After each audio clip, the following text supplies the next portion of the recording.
आज सकाळपासूनच पावसाची भुरभुर सुरू होती आणि असा दिवसभर पाऊस पडत असेल ना तर काहीही सुचत नाही.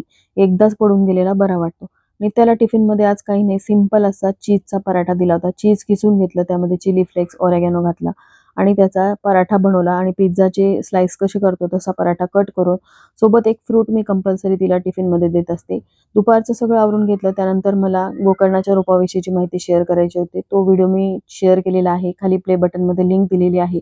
नक्की चेक करा. प्रोझोन मॉलमधून मी ज्या कुर्तीज घेतल्या होत्या त्या तुमच्यासोबत शेअर करायच्या राहून गेल्या होत्या. त्या देखील तुम्ही बघू शकताय. खूप स्वस्तात मस्त अशा डेली यूजसाठी मी कुर्तीज घेतल्या होत्या. आणि सगळ्यात जास्त मला जी कुर्ती आवडली ना तर ती ही आहे. हिच्या स्लीव्स थोड्याशा वेगळ्या आहेत. खाली इलास्टिक दिलेलं आहे. त्यामुळे पफ स्लीव्ह सारखी ही कुर्ती वाटते. ऑफलाईन जरी ह्या कुर्तीज घेतल्या असल्या ना तरी मिंत्रावरती या सगळ्या कुर्तीज अवेलेबल आहेत. मॅक्स ब्रँडच्या आहेत आणि 500च्या आतच तुम्हाला मिळतील. तर नक्की चेकआउट करा. भेटूयात पुढच्या ब्लॉगमध्ये. तोपर्यंत बाय.